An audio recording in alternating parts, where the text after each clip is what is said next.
Hello everyone, my name is Vrinda Bhandarkar.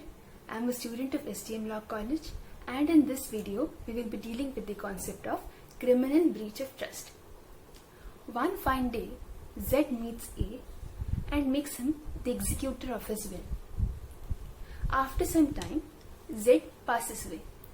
After Z's death, A, instead of dividing the property of Z among his heirs, takes all the property for himself and misappropriates it for his own use. Here, even though the word misappropriate has been used, do you think it's same as the offense of criminal misappropriation of property? If it is not, is it a separate offense?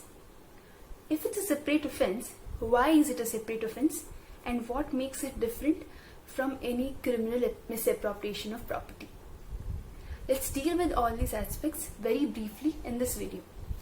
Under Indian Penal Code, from sections 405 to 409, criminal breach of trust has been extensively dealt with.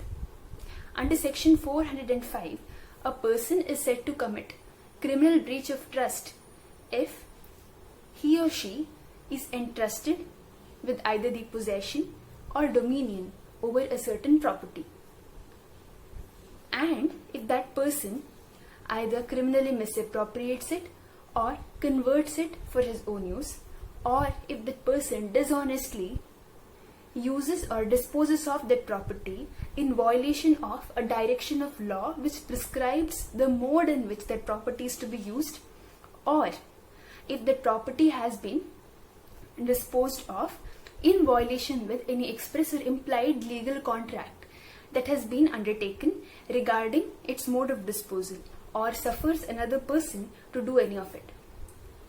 Let's now understand entrustment, which is the essence of this offense. In this case, there is entrustment, which is where a person delivers the possession, or in case of dominion, the control or the supervision over a certain property to another. Now, why does he do so? He does it because there exists a fiduciary relationship or a relationship of trust between the person who entrusts a property and the person who takes it in entrustment. Therefore, criminal breach of trust is where a person trusts another person with his property so that he appropriates it according to either a direction that is given by him or a direction of law that exists in this case, but instead the person who is trusted with the property misappropriates it. Therefore, the mens rea element here is dishonestly, which talks about wrongful gain or wrongful loss and has been specifically defined under section 24 of IPC. The subject matter of this offense is not restricted to movable property. Therefore, there can be criminal breach of trust of immovable property as well. Therefore, both movable as well as immovable property come within the ambit of this offense. However, the property that is entrusted must be owned by the complainant in this case. Moving further, in case of a partnership firm where a partner as a mutual agent of all of the other partners holds a particular property in partnership, and if he misappropriates such a property, then he can be held liable for criminal breach of trust because there is an existence of a relationship of trust between all the partners who are involved in a partnership firm. In Mohat versus Shivaputrappa, there exists a bank loan wherein gold had been given as a pledge in case of obtaining loan. But upon the repayment of the loan amount, the gold ornaments which were returned back were not the same as the one that had been originally pledged. In this case, the bank manager was held liable for criminal breach of trust as he was the one who had the control or the dominion over the said property.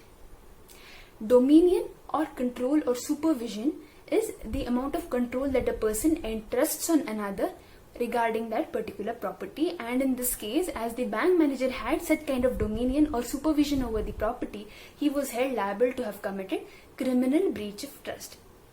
Under section 407 of IPC, criminal breach of trust by either a carrier, a wharfinger, or a person who is a warehousing agent who takes care of goods within a warehouse, etc., has been specifically held liable for undergoing imprisonment of 7 years, and the person can also be made liable to pay fines or both. Under section 408 of IPC, criminal breach of trust by either a clerk or a servant has been dealt with, and such a person is liable to undergo an imprisonment period of 7 years and shall also be made liable to pay fines. Under section 409 of IPC, if any property has been entrusted to an agent.